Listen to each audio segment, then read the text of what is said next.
Hi, welcome to this class. My name is Antonio Galimberti. Welcome to this class again.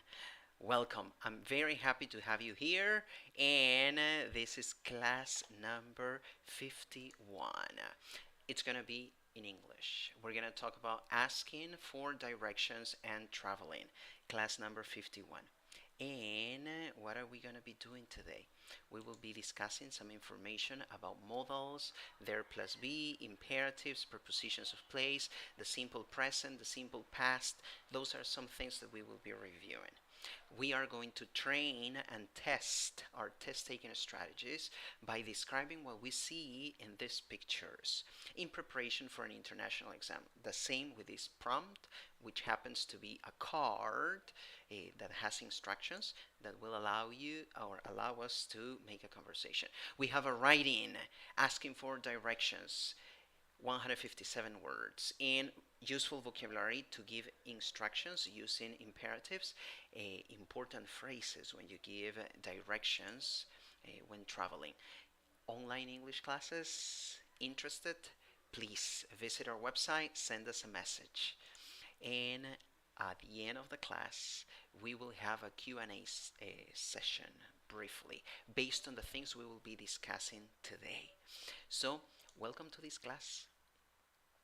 Are you ready? I am ready. Welcome to this speaking class. This is class number 51, and we're going to be talking about asking for directions. For this, we need to use modals. When you want to give directions, you use modals.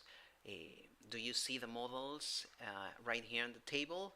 Yes, for example, number one, can you tell me the way to the station, please? Imagine that you're traveling and you are asking for directions.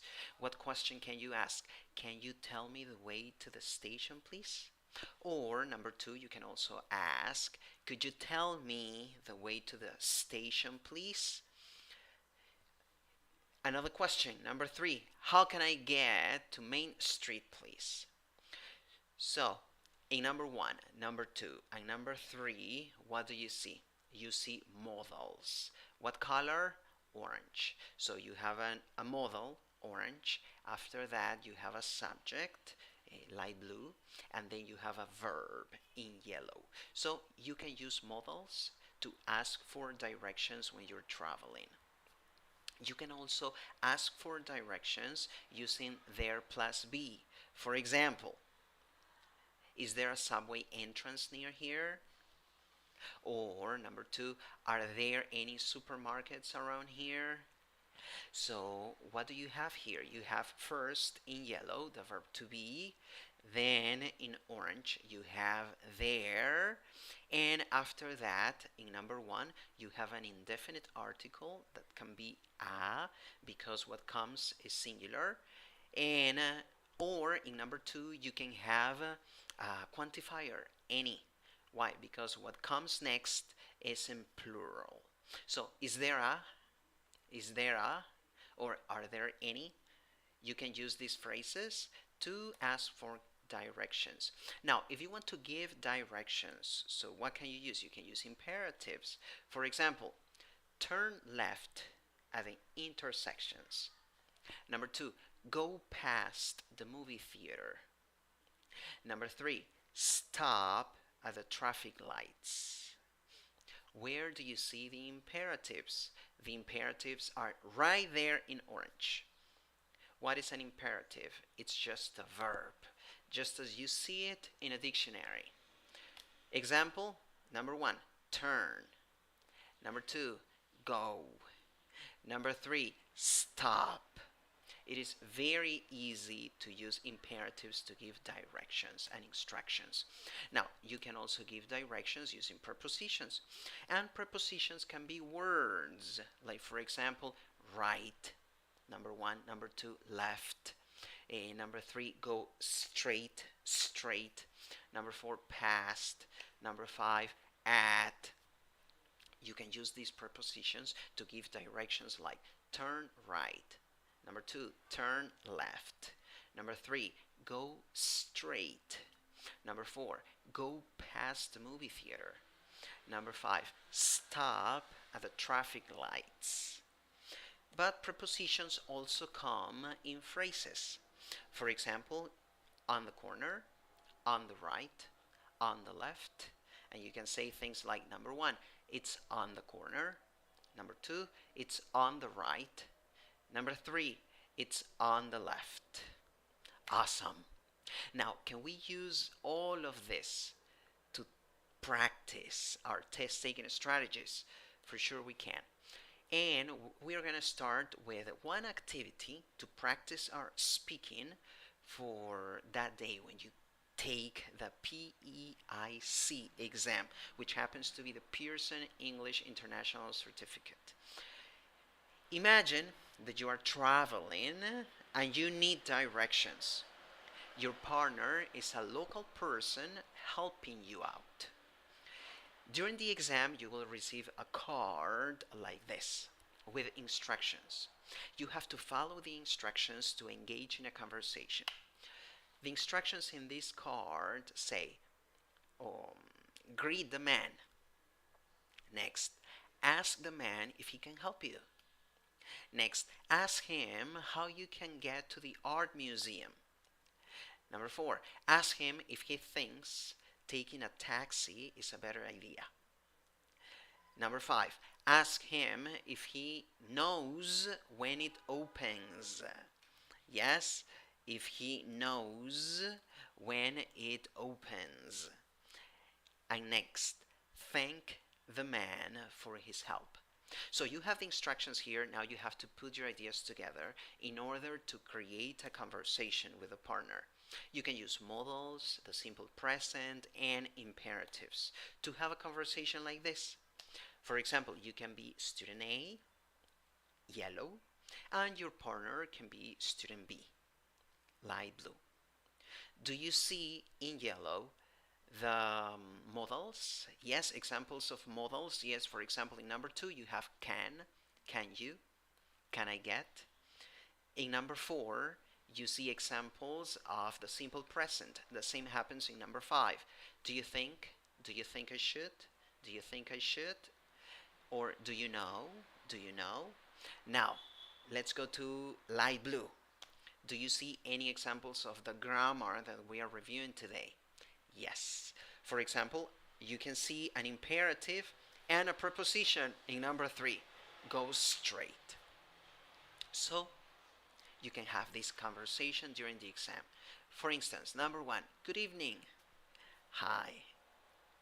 Can you help me, please? That's number 2. Sure. How can I get to the art museum? Well, it's not near here. Go straight for 10 blocks. Number 4. Do you think I should take a taxi? I don't think so. There is too much traffic. Number 5. I see. Do you know when the museum opens? Light blue.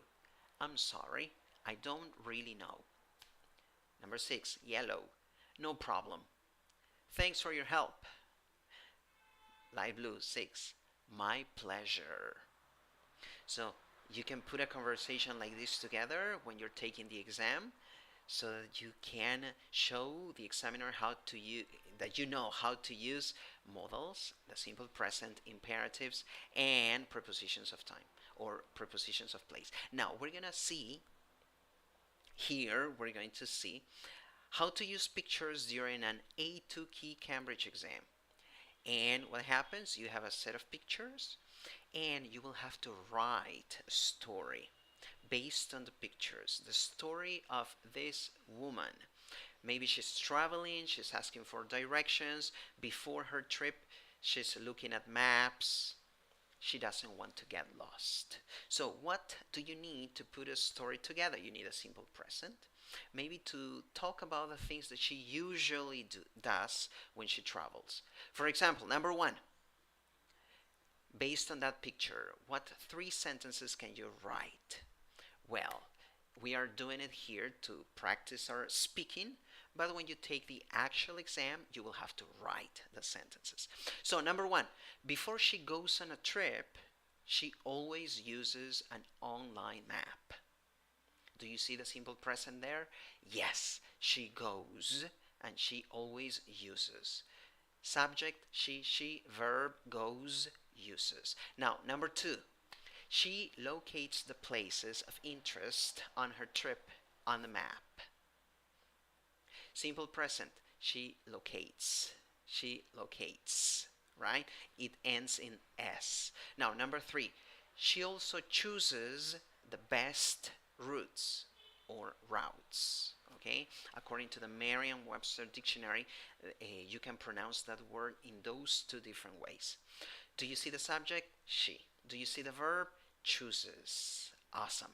And if you go to number one, can you identify the time clause? Yes, before she goes on a trip. It's underlined. Picture number two, what can you say about this woman, about what she usually does when she travels? Number one, during her trip, she always carries her phone. Simple present, she always carries. Number two, she connects to the internet and checks her location. Simple present, she connects and she checks. The verb is properly conjugated. That's why it finishes in S. Now, number three, to avoid problems, she charges her phone fully before leaving her accommodation. Do you see the simple present here? Yes, she charges. It has to finish in S because you are talking about a woman, third person singular.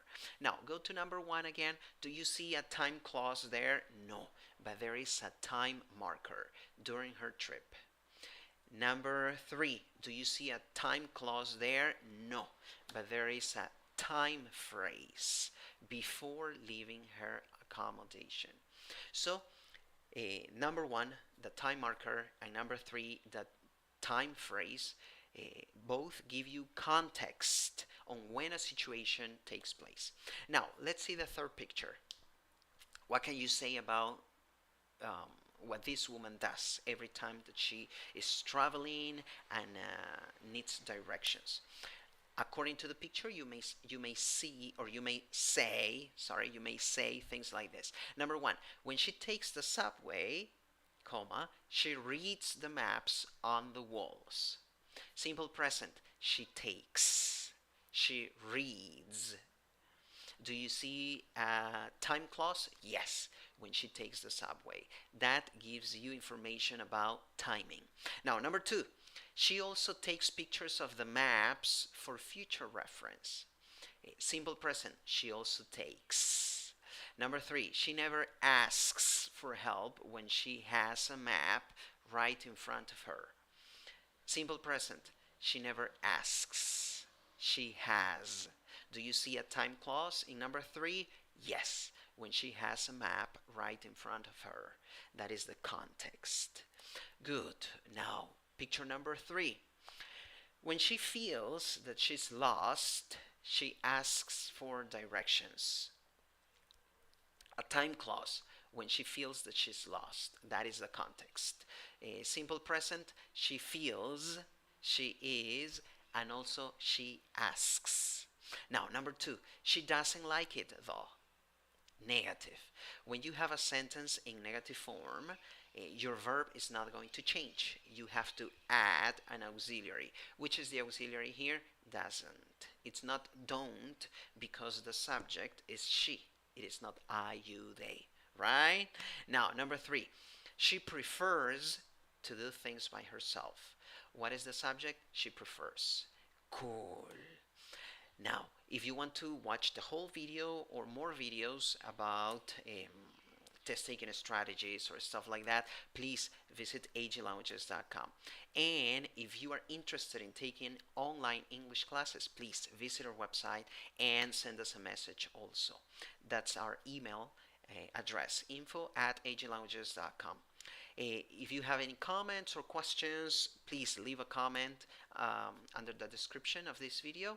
And if you want to see the examples that are in this video and you need the translations into Spanish, you can visit our blog. There's a link also there. There's going to be a link there for you. All right, you can visit our blog, and please follow Hector Cabrera on Instagram, and also follow us on YouTube, TikTok, Facebook, and Instagram. Nice, that was cool. Now, are you ready for the writing class? I am ready. Yes. Okay, so here we go. Welcome to this writing class. This is class number 51. What do we have here? We have a paragraph with 157 words. What is the title? Asking for directions, especially when you are traveling and you don't want to get lost. Which grammar are we going to review here? Past. The past, because we're going to be talking about past experiences while traveling. And in order to do that, we will have to review the simple past and the past continuous in this video. So this is the paragraph, 157 words, class 51. The title is Asking for Directions. Are you ready? I will read this paragraph, and please follow along, and also try to identify examples of the simple past and the past continuous. All right? So, asking for directions during trips makes the whole experience of traveling more special. For instance, it allows you to communicate with real people and to feel the warmth of the city you are visiting. I remember that when visiting New York for the first time, there was an evening when I needed to make sure that I was walking in the right direction towards the subway entrance. So I asked a girl who was walking her dog if I was taking the right way to the subway. After I showed her the route on my map, she said everything was okay. So I kept walking. A few minutes later, I realized I was lost, even though I was following the woman's directions. All of a sudden, somebody called me from behind. It was the girl with the dog. She said, "Sorry, but I gave you wrong directions." She apologized, and we laughed. It was a nice experience. Yeah, and that actually happened to me, right? So what can we learn from this paragraph? Well, this paragraph has an introduction. Do you see the first sentence there? Well, that's an introduction. And it also has a conclusion. It has an introductory sentence and a concluding sentence. Both are connected, related. They're linked somehow. For example, the first sentence talks about asking for directions during trips. And even though you don't see that in the conclusion, you can see it, right? In the conclusion, it, that is highlighted in light blue, it relates to asking for directions during trips. Now, the introduction also has this phrase, more special, which you can also see somehow in the conclusion. It says nice experience, right? So what can you say here? That both the introduction and the conclusion are kind of connected and related. Do you see examples of the simple past, past continuous, or regular and irregular verbs? Yes, regular verbs in the simple past, light blue, light blue. Irregular verbs, green, simple past. Past continuous, yellow. So let's start with light blue. I visited, I needed, I asked, I showed, I realized, somebody called, she apologized, we laughed. Great. Now, those were regular verbs. And as you can see, all the verbs end in ed, because that is what you have to do when you write a sentence in the simple past and you use irregular verbs. Now, what happens with green? We have there regular verbs. sorry. Light blue, regular verbs. Okay. Light blue, regular verbs. Regular verbs. Now, irregular verbs. Green. There was. She said. Everything was. I kept. I was. It was. She said. I gave. It was. Perfect. So, as you can see, those irregular verbs have to change. You change the spelling of the verb when you write a sentence in the simple past using an irregular verb. So, light blue, regular verbs, ed at the end. Green, irregular verbs. Light blue, regular verbs, ed at the end. Green, irregular verbs. Now, the past continuous. Yellow, I was walking. So, yellow shows an action that was in progress, that was interrupted by another action. So, I was walking. Who was walking? I was talking, or I was taking, sorry, number 3, the third yellow one, I was taking, and number 4, I was following. I was following. Good. So, every time that you narrate a story, what you have to do, you have to use regular verbs in the past, irregular verbs in the past, maybe in the simple past, but also it will also help you to use sentences with examples of the past continuous. Now, what else do you see here? Phrases that allow you to give context and to provide time references that make reading your paragraph easier. So, number 1, when I visited New York for the first time, you have the context there. That is a time clause. It starts with when. Then you see a subject, I, and a verb, visited. That is why it is a clause. It is not a phrase because it has a subject and it also has a verb. Now, next, after I showed her the route on my map, that is also a time clause. Why? Because it starts with a time-related word after, and then you see a subject, I, and then a verb, showed. So every time you have a subject and a verb, it's going to be a time clause and not a time phrase. Then you have some time markers that allow you to put your story together. For example, a few minutes later, all of a sudden.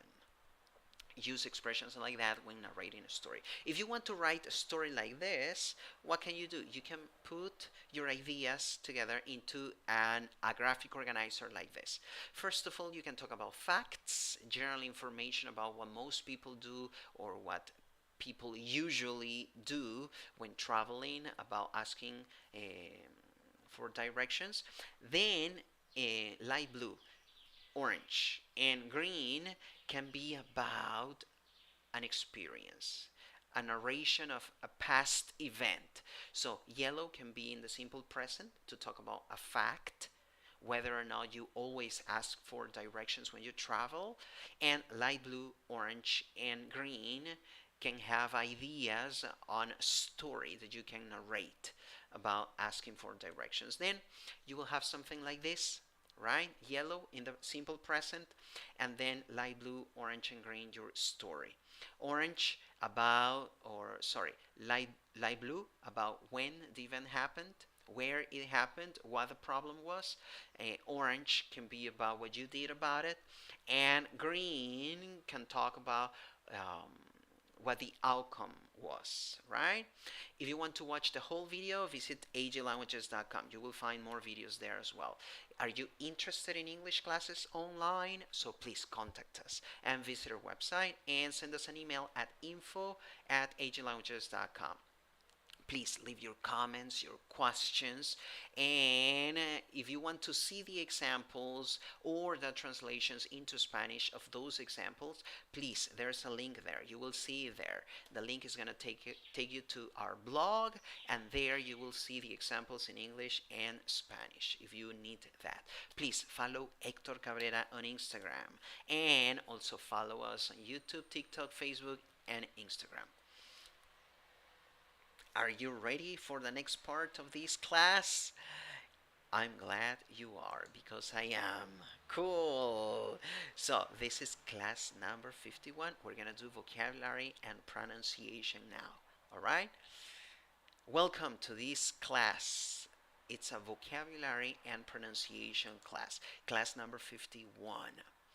And today we're going to be talking about giving directions and what useful vocabulary you can use to give directions, especially to somebody who is traveling and visiting your area. Useful expressions and phrases and using imperatives and prepositions of place. Turn right. Turn left. Go straight. Go past the movie theater. Stop at the traffic light. It's on the corner. It's on the right. It's on the left. Now, if you need the translation of these phrases into Spanish, visit our blog. The link is down there.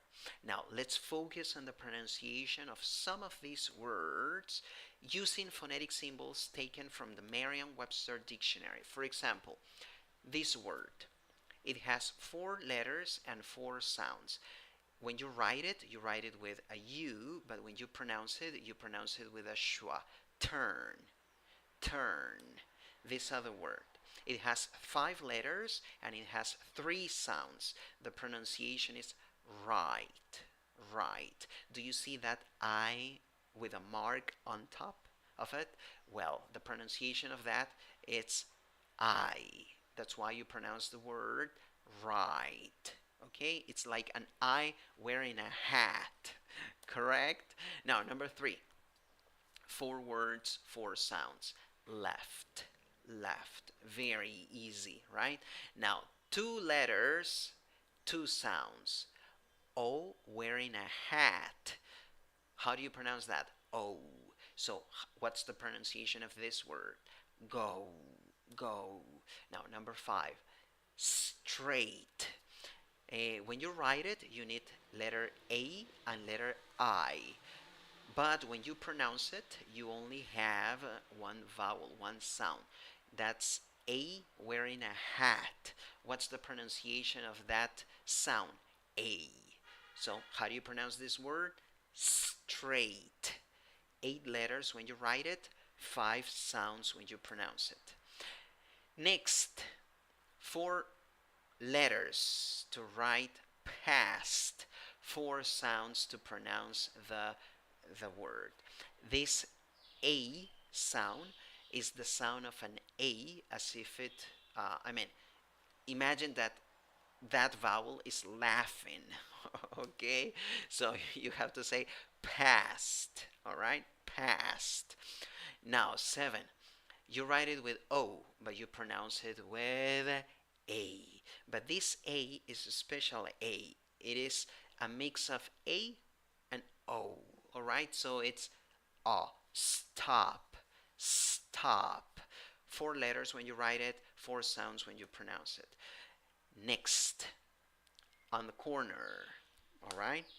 Yes, the writing, spelling, 2 letters, pronunciation, 2 sounds. You can pronounce it with O or with A. All right. So it can be on the corner, or on the corner. Cool. Next, corner.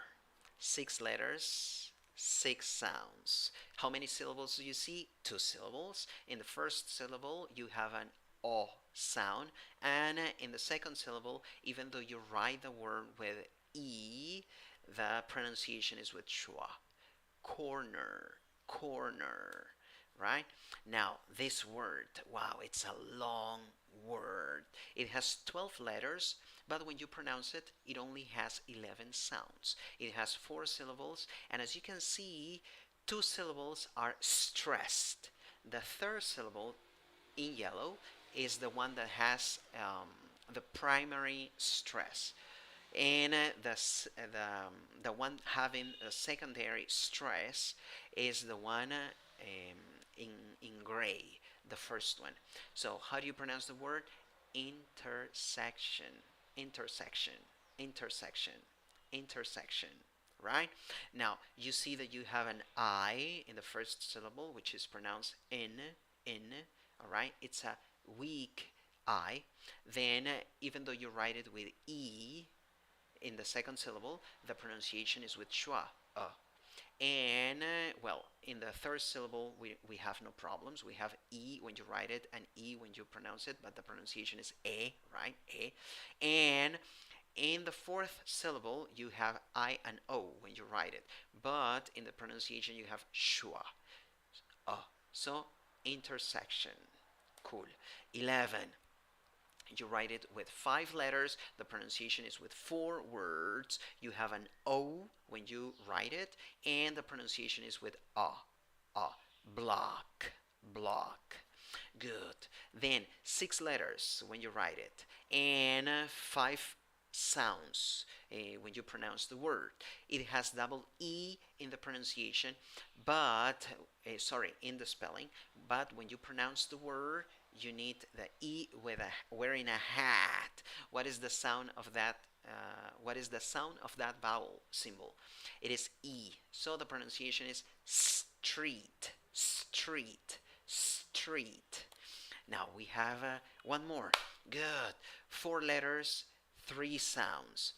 Spelling O and A. Pronunciation O wearing a hat. How do you pronounce that? Road. O, road. Next, this one. 5 letters, 3 sounds, or it can also be 4 sounds according to the Merriam-Webster dictionary. And in the spelling, you have O and U. In the pronunciation, you only have a long U, so you say route, route. But you can also say route. And the last letter in the spelling, in the writing, when you write the word, the last letter of the word, E, is not pronounced, right? Now, next. If you want to watch the whole video or more videos that we have produced, visit our website, aglounges.com. Are interested in English classes, please contact us. Send us an email at info@aglounges.com. Now, if you have any comments or questions, please leave your comments. And if you want examples and translations into Spanish of the sentences that we have used in this video, please visit our blog. All the translations are right there for you. And follow Hector Cabrera on Instagram, and follow us on YouTube, TikTok, Facebook, and Instagram as well. So thank you very much for having connected to this class. Some of you have watched this class live. Some others are gonna watch it later. You will be watching the recording. And thank you very much to all of those who are connected. I really appreciate it. So do you have any questions? Let me see if there are questions here sent for me to answer. And no, we don't have any questions now, but thank you very much for being here. I really appreciate it. And we're gonna have these classes every single week if we can. If everything goes well, we will be together every single week. So what have we reviewed today? Modals, there plus be, imperatives, prepositions of place, the simple present, and the simple past, to talk about giving directions when traveling or asking for directions. Remember, if you want English classes online, visit our website, send us a message. We will be very, very happy to be of your assistance. So thank you very much for being here with us today. This has been class 51. My name is Antonio Galimberti. See you next class.